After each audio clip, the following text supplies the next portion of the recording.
Everybody. We're excited to have you here today on this snowy day to talk about mindful and intuitive eating. If you are a Salt Lake County Healthy Lifestyles member, please sign in for your points in the chat box. And if you are unable to access the chat box today, please send us an email at myhealthylifestyles@slco.org and we'll get you that link.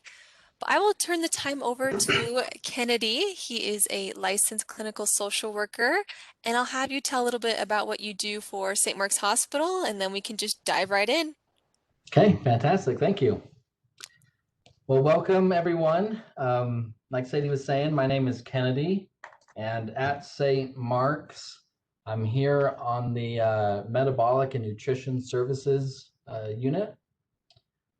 Most of my time here is spent doing psychosocial evaluations for patients prior to having bariatric surgery. So a lot of what I do is just helping people work through any potential snags as they prepare for that operation, and then to offer our support afterwards as well. So meeting with people after they've had surgery.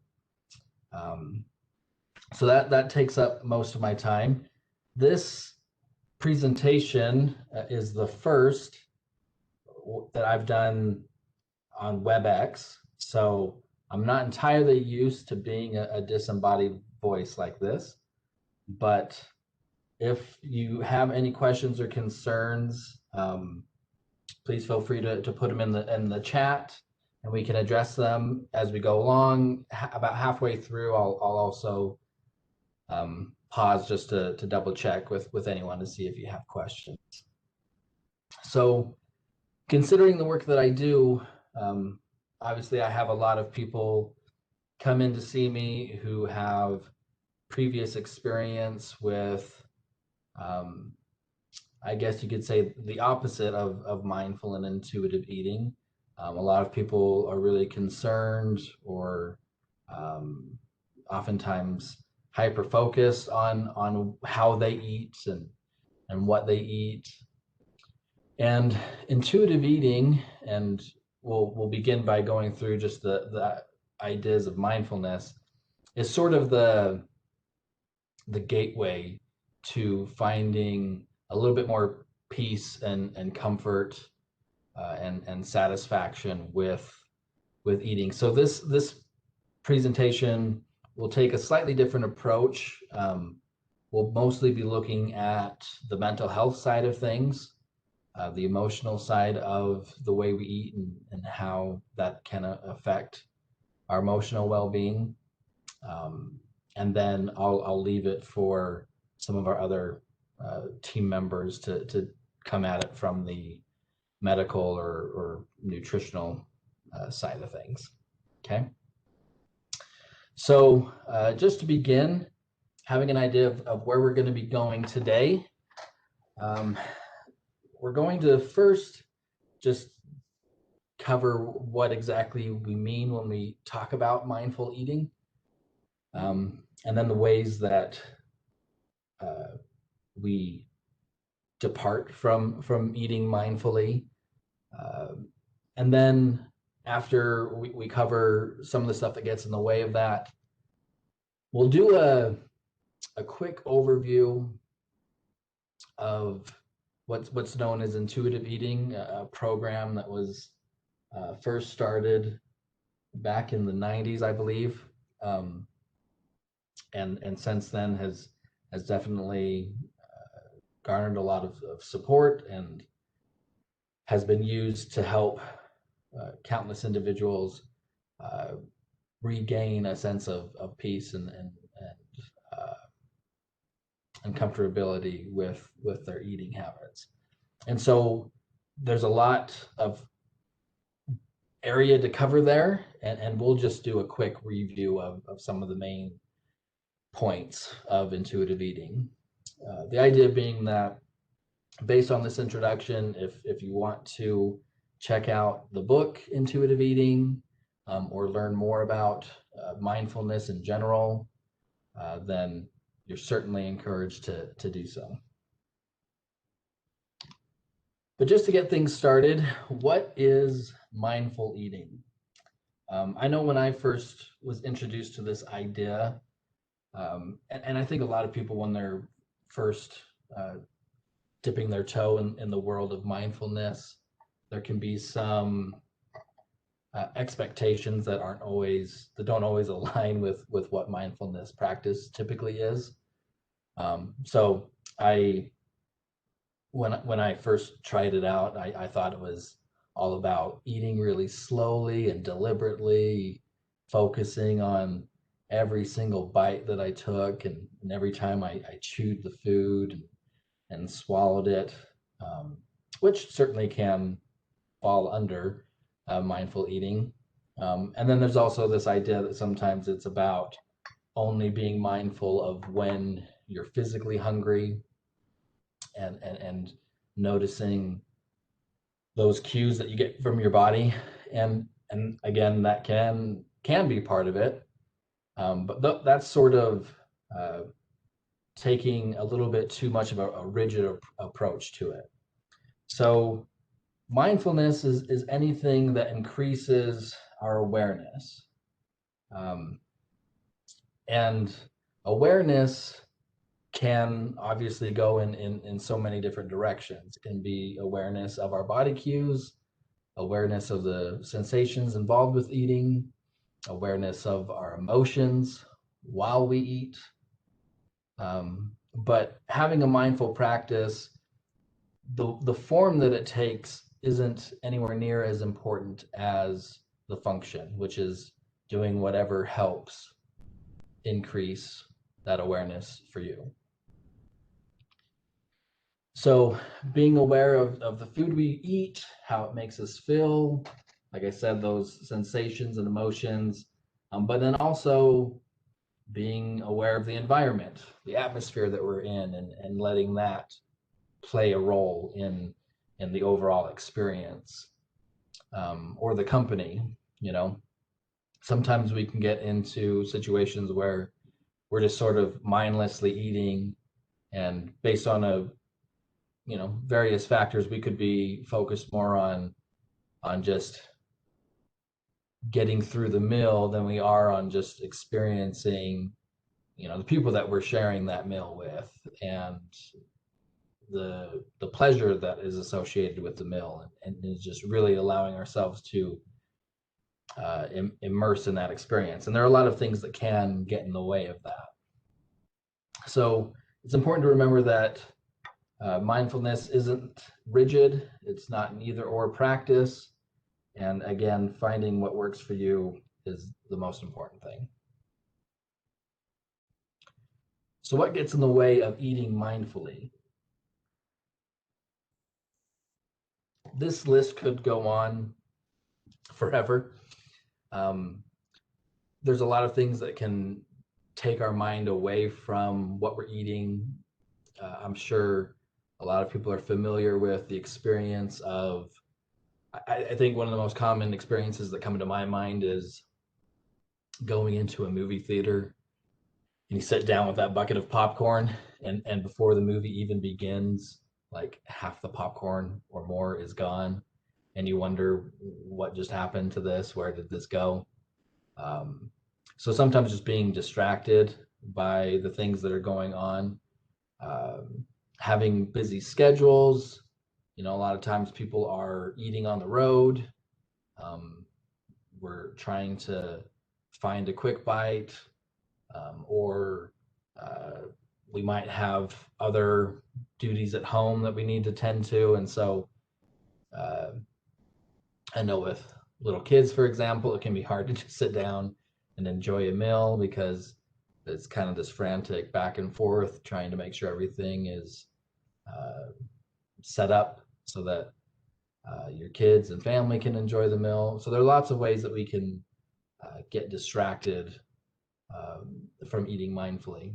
And then one common source that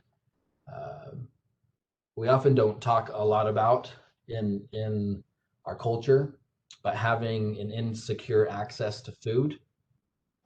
can have long-lasting effects on someone's ability to just enjoy food mindfully. When you look at any creature, if there's an insecure access to food, then meals are no longer about enjoyment. It's about survival. It's about just getting as much as you can, as quick as you can, regardless of what it is.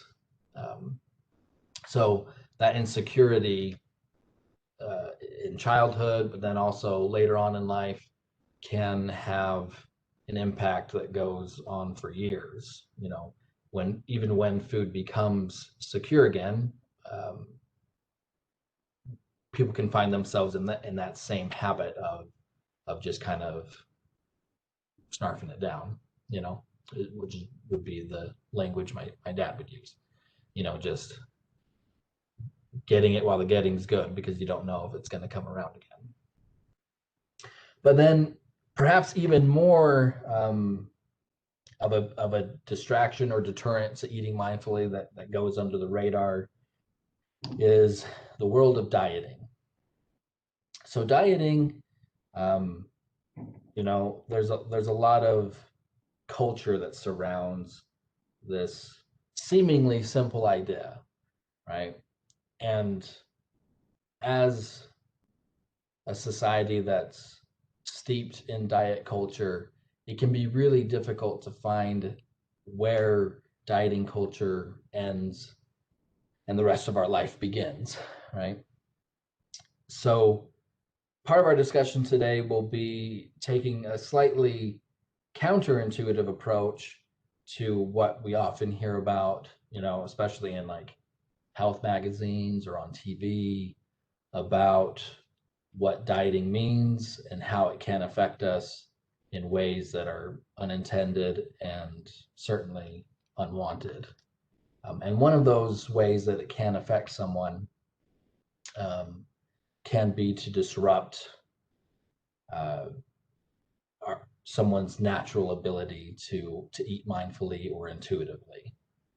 Um, so some of the reasons why this is the case is outlined here. So the idea that there are good versus bad foods um, that can easily take someone out of that experience.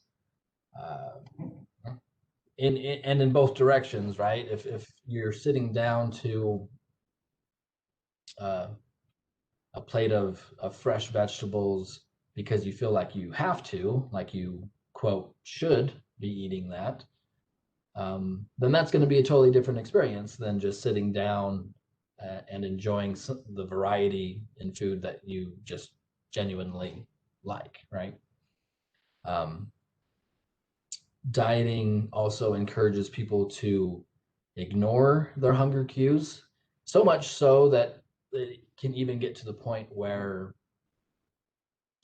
people almost entirely lose that connection to their body and knowing what hunger actually is and how it feels in their body. Dieting can encourage people to just try and tune that out so much that what we end up noticing is not the typical, you know, rumble in the tummy or just hollow feeling, the little thought to go and eat. We become much more familiar with the more extreme ways that our body tries to get us to eat, right? So we become more used to responding to um, feeling really anxious and like we have to eat right now. And it has to be this exact kind of food. Because when you go long enough ignoring those typical cues, then that just sort of becomes the language that you speak, and then regaining that can be a process. And then obviously it's hard to be mindful of foods that we permanently restrict from our diet, um, and and there can be medical reasons for why someone does that. Uh, but overall, having that approach of saying, okay, I'm going to just totally cut this out of my life can have the effect of just increasing that sense of deprivation. So we end up triggering that binge mechanism rather than just enjoying the food, right? And that can lead to experiences where someone feels like they lose control around that food. And as we'll get into later, it actually makes the food more rewarding. So then the person looks after it even more. And then you can begin to see how this and everything else we'll talk about on the slide can start leading to not only mindless eating or non-intuitive eating, but also disordered eating. So going so far as to disrupt someone's eating to the point that it's starting to negatively impact their mental well-being, their social livelihood, and so on. Of course, the traditional diet approach is preoccupied with image. This is one area, especially where I work here on this team, where the number on a scale becomes the end-all be-all of a person's health. It becomes the one overarching indicator of someone's worthiness, even to the point that other benefits are almost entirely lost in the static.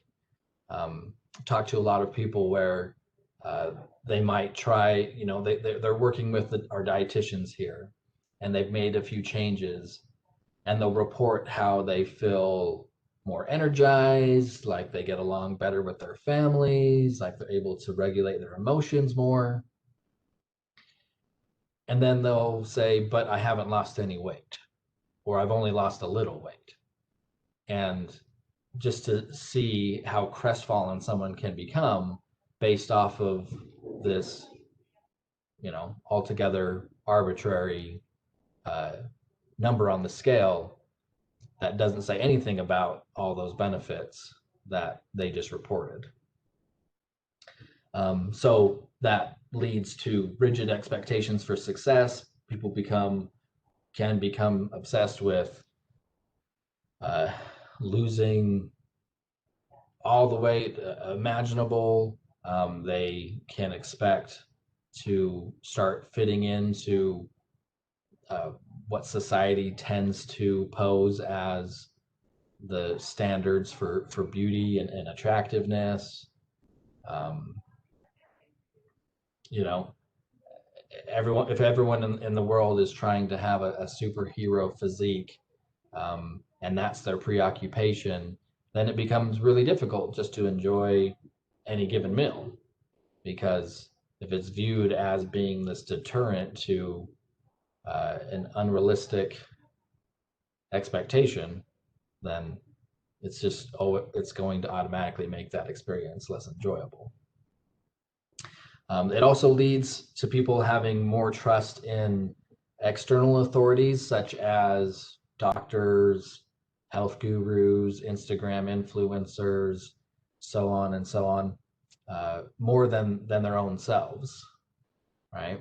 And so it can be hard to settle into a mindful eating experience when you're constantly second guessing yourself, when you're constantly wondering if you're doing good enough, quote unquote.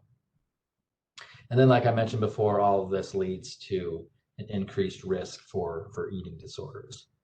Most recently, a study that I read about stated that those who diet are 8 times more likely to develop an eating disorder than the average person. And so that risk is definitely real, and it can create long-standing problems that aren't easily addressed. It's not so much about, okay, well, I'm just going to try and quit dieting. When it gets to that point, it can be really hard to unravel some of that. So when we talk about mindful and intuitive eating, we're taking a non-diet approach.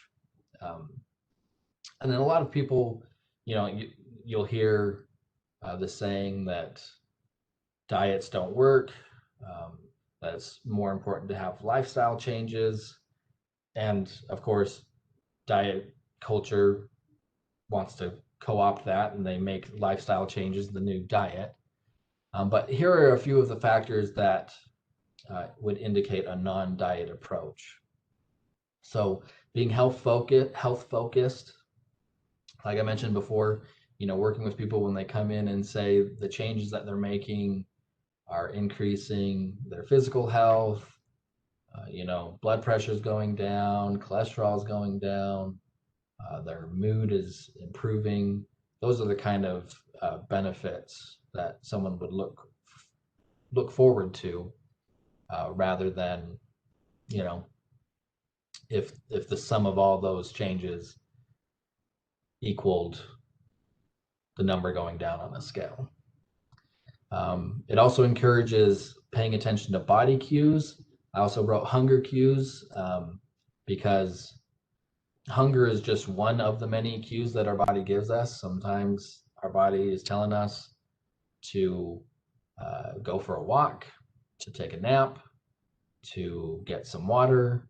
There's so many different things that once we increase that mindfulness, once we increase that awareness, we become much more attuned to understanding our body's needs and figuring out when it's time to go for a walk versus when it's time to just take it easy. And then that's going to make it that much easier to pay attention to our hunger cues, because we won't be confusing those as much. A lot of you may have heard about the fact that a lot of what we perceive as hunger pangs are actually a result of dehydration. And that is just our body's way of saying, let's get some more water today. And that can be confused with eating, or we just ignore it altogether, right? And just keep going about our business. A non-diet approach is also non-judgmental. It takes all comers, and it's not about fitting any particular size or image. It's not about increasing your worthiness. It's about just learning to accept who we are, where we are, so that we can better take care of this person that we are. And then having an increased trust in yourself is one of the natural results of taking time to become more aware of our own experience. We can begin to say, okay, I know how I feel when I eat X, Y, and Z. And so if it makes me feel good and I'm aware of that, then I can get more of the benefit out of that. And I don't always have to be second guessing myself, that I can just learn to trust that my body is going to let me know what I need when I need it. Which sometimes when we've been in a diet approach for so long, that can seem like such a foreign idea. Just getting to the point where, oh, I can just trust that my body's going to take care of itself, and that I can just kind of work alongside that rather than always against it. So all of these principles are included in the program that I mentioned earlier, which is called Intuitive Eating, which we'll address. But I want to just take a moment to pause and see if we do have any questions or comments before we move on.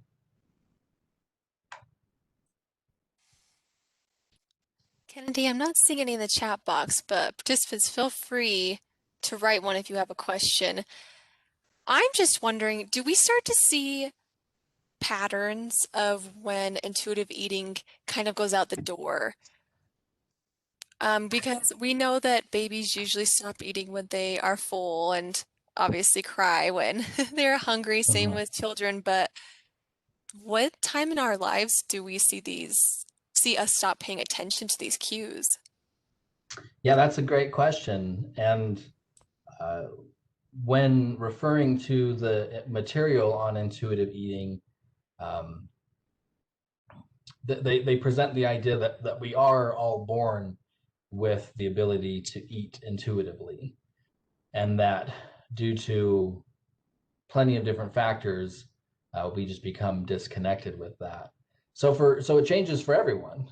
Some people, uh, let's say they grow up with insecure access to food, then that's going to make it more likely that early on they'll disconnect from that intuitive eater.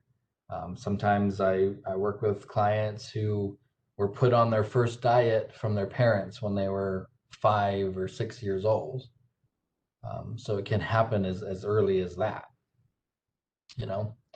And then some of us, it's not until later on in life when we get to a point where we're, you know, of a certain age and maybe trying to venture out into the world of romance. That can often be a trigger for people becoming a little bit more self-conscious and then feeling like they're supposed to look and eat a certain way. So yeah, it can happen in a lot of different ways. Um, and recognizing that no matter what led to that disconnect, that intuitive ear is always with us. It's always there, and we can reconnect with it.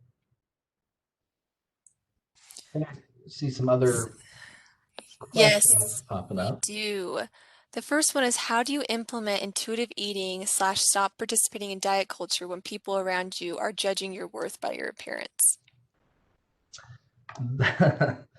um, if only that were an easy question to answer. And maybe some of it will come up in our second half when we discuss further, but that is an area that can be really tough.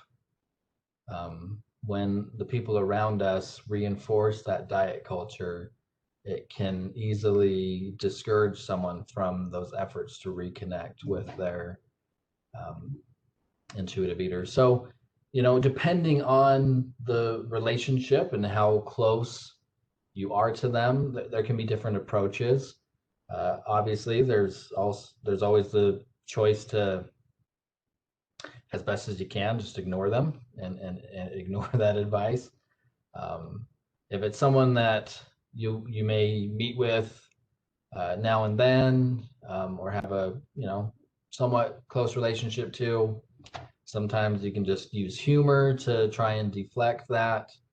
Um, but occasionally we have people close enough to us that it might be worth figuring out a way to just kind of talk to them about how that concern that they're expressing, as genuine and well intentioned as it might be, isn't having the effect that they may be hoping that it is, and that they themselves likely would do well to have a introduction to uh, the possibility of reconnecting with their intuitive eater. I don't know if that fully answers that question. Again, it's definitely a complicated one, and depending on the relationships involved, it can be really discouraging. Um, and that would be the kind of thing, in to the greatest extreme, having therapy to help cover um, can be an important part of just brainstorming or planning for how to approach that with family and friends. And the last question we have for now is, would you say there's an intersection between intuitive eating with trying to achieve health and performance goals? If those two can uh, coincide with each other, is that I the believe that, question? yeah, I believe that's the question. Yeah, definitely. In fact, doing so is included in the 10 principles of intuitive eating. Um, I definitely like the word that you use, performance based, um, just like when we're kids and we're learning new things, it's fun to set goals for ourselves and reach to learn new skills or to do something a little bit more efficiently. And so yeah, absolutely, that can be part of it. The only caveat that would be tagged on to that would be just being aware or being mindful of how those goals might be having adverse effects that you're not necessarily intending.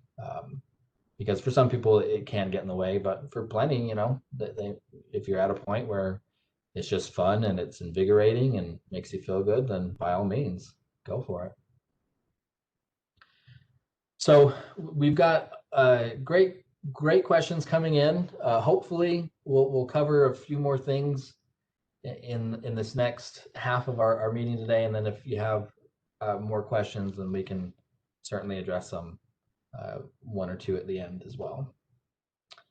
So getting into intuitive eating, or healing from that diet mentality. Again, this is just a really brief introduction to some of the main thrusts of intuitive eating. And if you are curious, I definitely would encourage you to look it up, either getting the book or online. They have just the 10 principles laid out. So sometimes just addressing those can be enough for people to kind of get an idea of what it's about and how they can start implementing that more into their life. But we're just going to cover kind of the three main areas that intuitive eating tends to address, while just briefly touching on several of those principles. So some of the benefits of reconnecting with that intuitive eater that we all have is freeing ourselves from feeling like we need to chronically diet. And sometimes it's not until we start connecting with the intuitive eater that we realize that maybe some of this was happening more than we thought it was, such as thinking about food all of the time, realizing that you don't have to be preoccupied with it from one moment to the next, from 1 hour to the next. And then also healing that relationship that we have with food and with our body can be some of the benefits of switching back to intuitive eating. So in a nutshell, the three main areas that we'll be discussing or touching on are, first, rejecting the diet mentality, just kind of having ways of doing that, or a few principles to keep in mind while attempting that. Secondly, rediscovering satisfaction, just getting back into enjoying food and our bodies and all that. And then finally, remembering to respect our bodies and minds, and just come from, dieting takes a self-control stance, and intuitive eating is more about self-care. So getting to that point. So rejecting diet culture, and like we just recently addressed, it's certainly not easy. It's kind of like, the saying of a fish doesn't know that it's wet, because that's just the environment that it lives in. So sometimes it's hard to recognize what diet culture is and where it's coming from. So the first thing is just opening ourselves up to considering where that diet culture might be taking place, and becoming more aware of it, and starting with what stands out to you. So all of us probably have things that come to mind when we think of diet culture and what that entails. Some of the things that come to my mind, thinking about, like I love going to the movies, and I definitely enjoy that typical like popcorn kind of movie that's just meant to be fun. Right now, for the past couple decades, it's been superhero movies.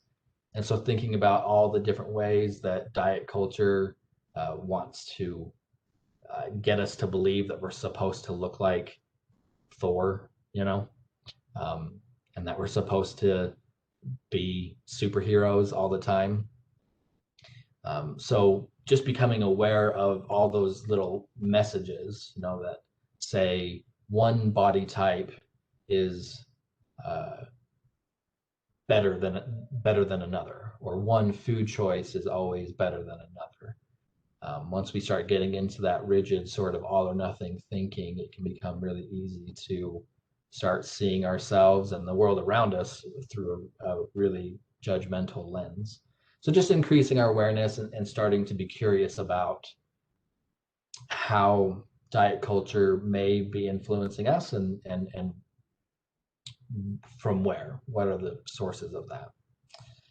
Rejecting diet culture also includes trying to increase that self-compassion that dieting often robs a person of, recognizing that at any given moment, you are absolutely worthy of compassion and understanding and love, and belonging to your family, your friends, your community, and nothing will ever change that. Nothing ever gets in the way of that. You already have that dignity and worth right now. And then making peace with food it can be quite a tall order. We probably all have those, what we call guilty pleasures, the foods that we were told aren't good for us and that we're supposed to avoid. We probably also have those foods um, that we've been told are good. And so when we're on a diet, then we eat those foods that are good. And then when that diet eventually crashes, we just resort back to the foods that were bad. And it kind of becomes this Jekyll and Hyde sort of access to food where um, we're not having apples and Twinkies in the same day, because society has tried to tell us that those two are at war with each other. So it can be like, signing a treaty and saying, okay, let's just put all the fighting aside and make peace with food so that you can have an apple and a Twinkie, right? Just as an example. I hesitate to get too specific because I know uh, people have different tastes, people have different preferences. So just learning to make peace with that and saying, okay, I'm going to give myself permission once again to enjoy food. And then challenging the food police. Again, that touches on the question that you had earlier about what do you do when you're trying to reconnect with your intuitive eater, you're trying to turn away from diet culture and sort of weed that out of your life. But then you have a family function and someone tells you, hey, it looks like you've either gained or lost weight, or they're telling you about how great their diet is and they want you to join them on it. They're preaching the current diet that they're on. Or you go to the store and you see a magazine that tells you the 10 fast ways to uh, have a six pack so that you can finally feel comfortable in your own skin, whatever it might be selling at the time. We're constantly surrounded by these food police. And so that's kind of its own art in figuring out ways that you personally challenge those messages in your life. And then I mentioned this a little bit before, but looking at the bad label loop, there's this, I guess, there's this thing that happens to our psychology, especially when it comes to food, where once we label something as bad and we try to resist having that thing, the hope would be, because oftentimes food is treated like other, it's treated like chemical addictions, right? So sometimes people have this belief that just like with nicotine, if I were to quit nicotine, then it would be really tough at first, but then eventually I'm going to get to a point where hopefully that physical withdrawal isn't happening anymore. And, for a lot of people, they still might have the urge now and then, but for the most part, they feel like they've kind of gone past that. And so people expect to have almost like a similar experience when it comes to food. The problem with that is food isn't the same as nicotine, that it is actually something that we need to survive. And we've just been designed, hardwired to resist deprivation. So what ends up happening is once we label a food as bad and we try to resist it, all we're really doing is building up the reward that we get from that food when we inevitably have it again, right? And so I'm sure uh, many of you, like myself, have been in that experience where, since I already mentioned it, let's just use the Twinkie as an example. We go on a diet that tells us we're not supposed to have sugar, or we're not supposed to have carbs, or we're not supposed to have fat, or whatever it might be. We're not supposed to have fun. And so we decide, okay, I'm going to give up Twinkies now. And I'm never going to touch another Twinkie again for the rest of my life. And then after a while, because our brains respond to deprivation by becoming hyper aware of that food, next thing you know it, we're noticing all the different flavors of Twinkies when they come out. When we go to the grocery store, they might have a Twinkie commercial, and suddenly that really stands out to us because we've been trying to uh, deprive ourselves of it. And then eventually we have that Twinkie, and for that moment, it's just pure heaven. It's just such a great indulgence, right? And that process can go on so many times and for so long that it gets to the point where people believe that they're addicted to Twinkies, and they believe that Twinkies are like a drug because from a certain perspective that we've kind of used the bad label loop to turn it into that. And so intuitive eating is about letting those labels drop and then realizing over time, once you allow yourself to eat Twinkies freely, you might at first grab a whole box and say, okay, here we go. And I'm going to go to town. But over time, eventually, most people get to the point where they're like, yeah, I mean, Twinkies, I can take it or leave it. They're fine because we're no longer having that reinforcement from the bad label loop. So that can apply to any type of food. And so when it comes to rediscovering that satisfaction, at first that can be a scary place to venture if we've been dieting for a long time. Learning to trust ourselves to just enjoy the food that we genuinely enjoy.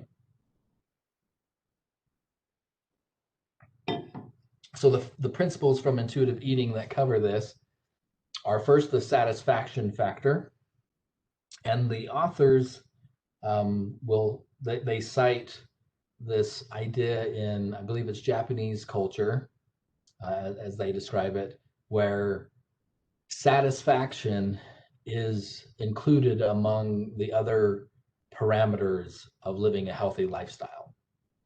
So in addition to having physical and mental health and social health, one of the main factors that they look for is satisfaction, just getting enjoyment and pleasure out of life, but then also out of the food that we eat. So rediscovering that satisfaction factor, whatever it might be, eating foods that we genuinely enjoy, creating an atmosphere where we can enjoy them more, that kind of thing.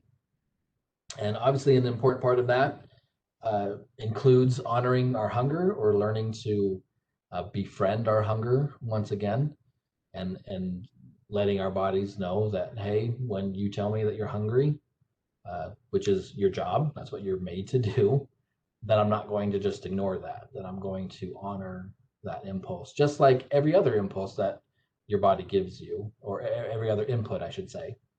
You know, when we have a headache, our body's trying to tell us something about what's going on.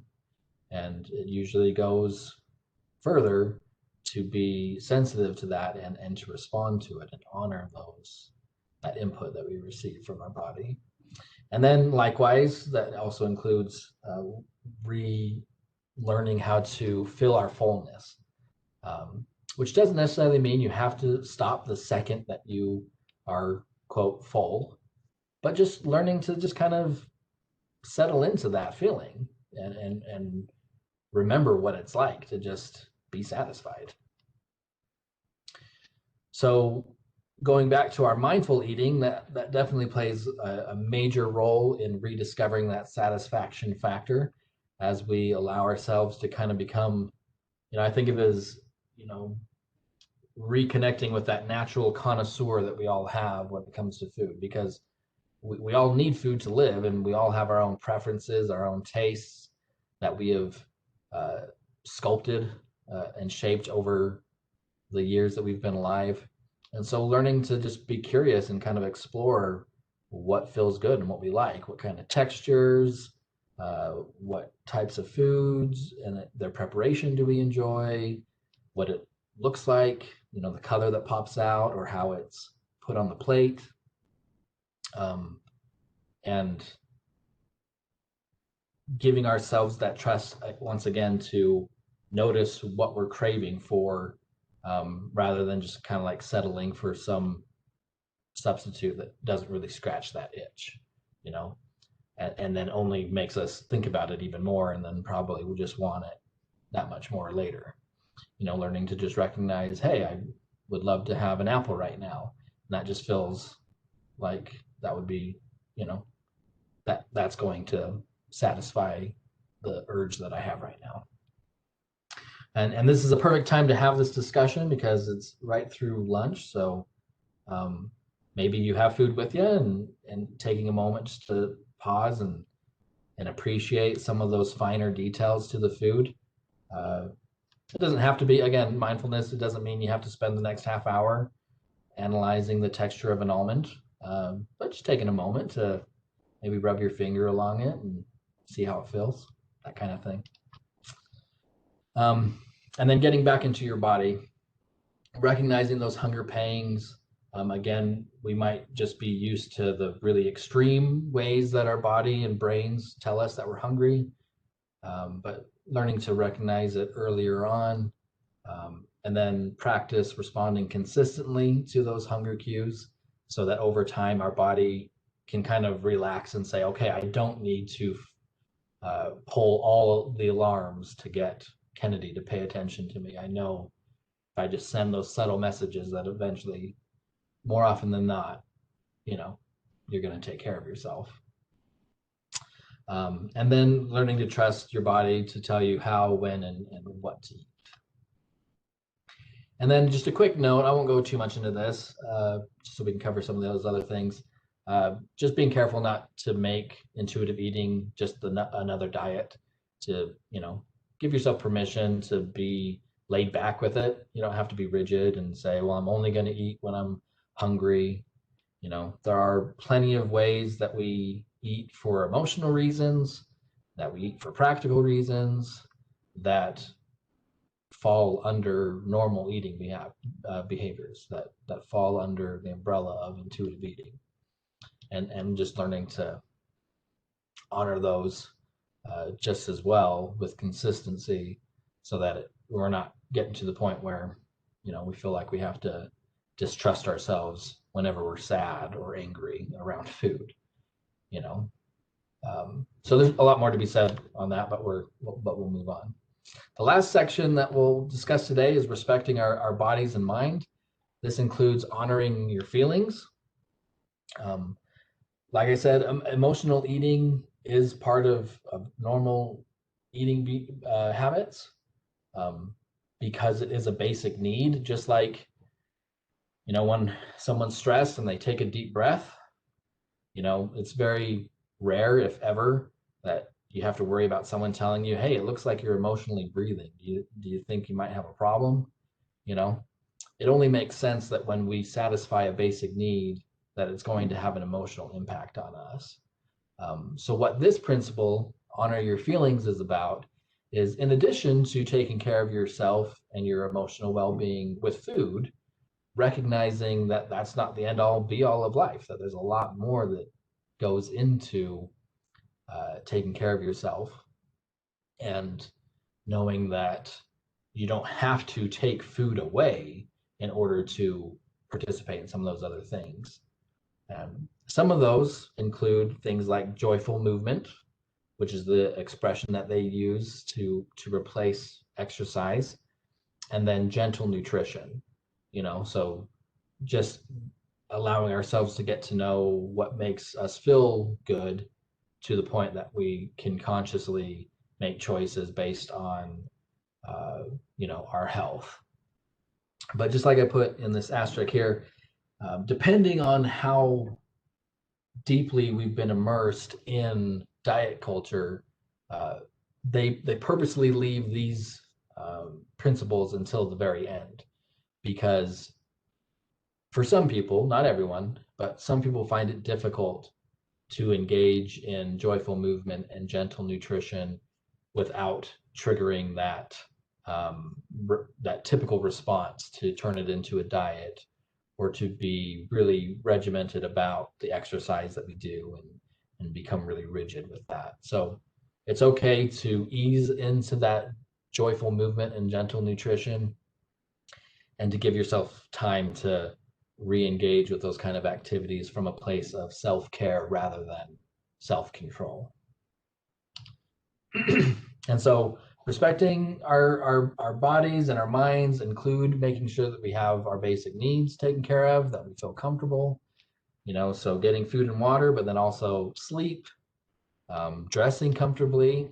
I know sometimes based on body size, society isn't always accommodating to having clothes that are comfortable. So it can require some creativity, but taking the general approach of rather than constantly having the goal shirt or dress that we work towards, having that shirt or dress that just makes us feel good whenever we wear it anyway, and knowing that it's okay to be comfortable, which sometimes diet culture tells us is not okay.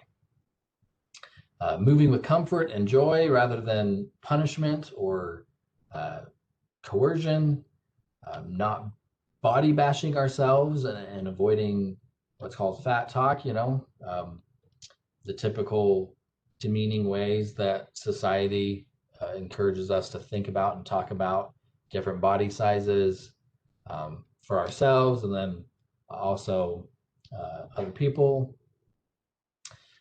Avoiding body checking, and recognizing that bodies are not one size fits all.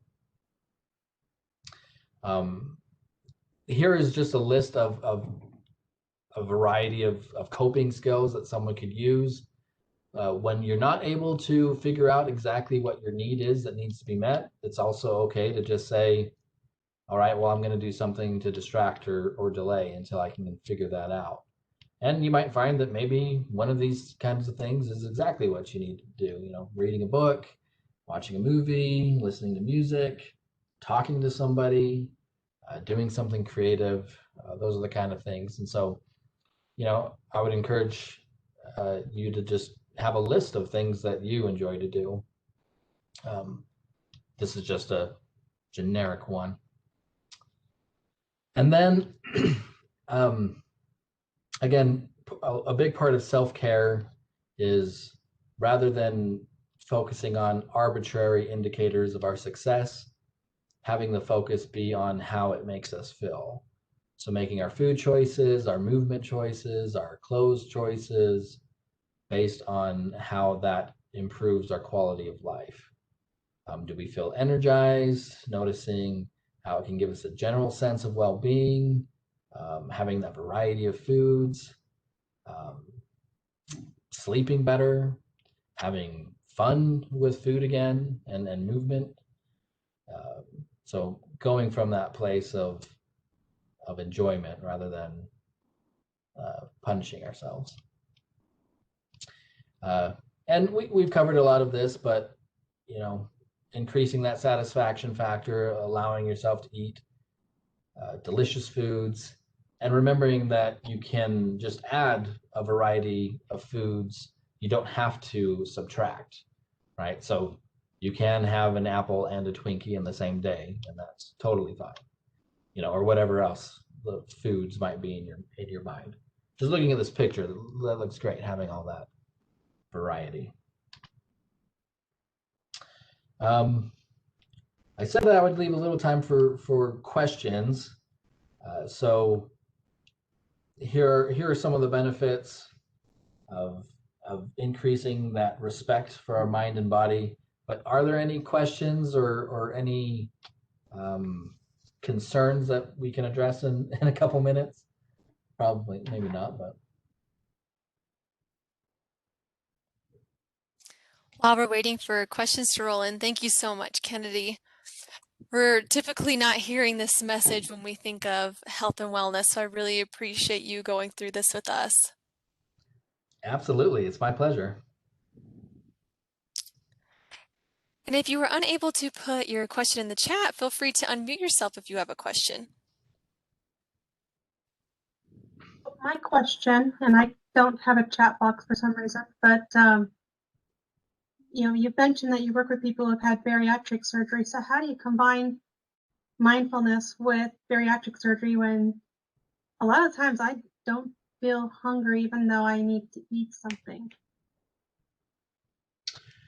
Yeah, to just be perfectly honest and frank, can be a difficult balance to strike in that situation. Just because of the changes that happen after, or the potential changes that happen after surgery, can just make it really, really tough to get to that place. So kind of like what you're describing, some people have that experience of not having an appetite, not wanting to eat, and recognizing that you don't have to force yourself to eat necessarily, but still having that approach of self-care. Just like, in a much milder example, if we're about to go into a meeting at work and we know it's going to cut over lunchtime, you might not be totally hungry, but just eating a little bit because your body's just going to need that little bit.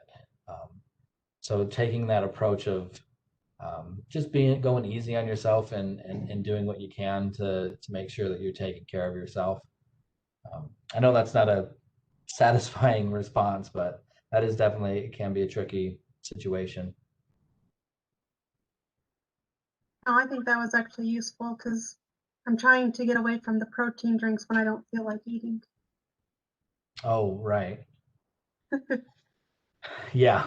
I actually have a really useful answer to the question earlier about dealing with other people that are around you that are just, diet this, diet that, diet whatever. My own mother loves giving me diet advice even now. And I've had the conversation with her and she doesn't stop, but she's better. But I've told her, look, I'm following my doctor's recommendations. That's just the end of the story. I can't take any of your advice. Right. So just having that conversation, it lessened the amount of times that she tried to give me helpful advice. But Right.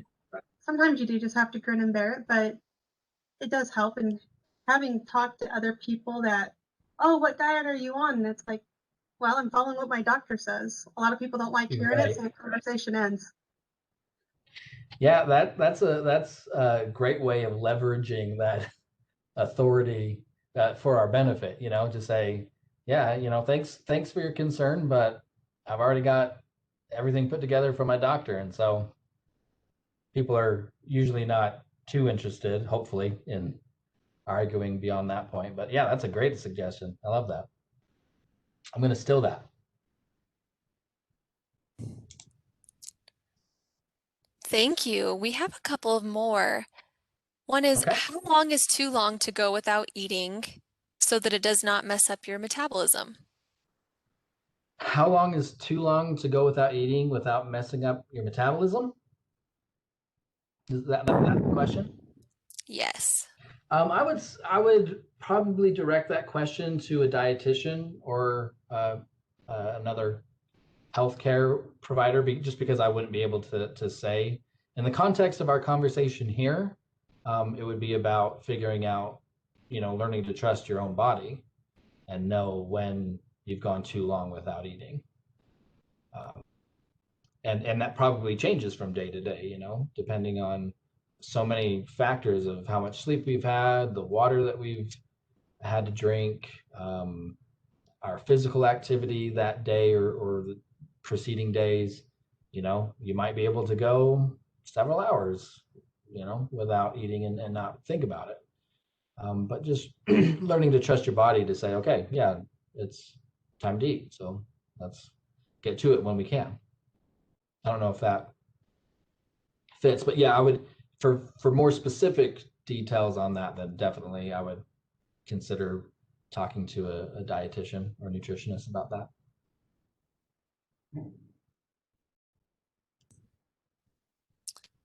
All right, I don't see any more questions in the chat box. Thank you so Okay. much. Awesome. Yeah, thank you. This is fun. I don't know how to unshare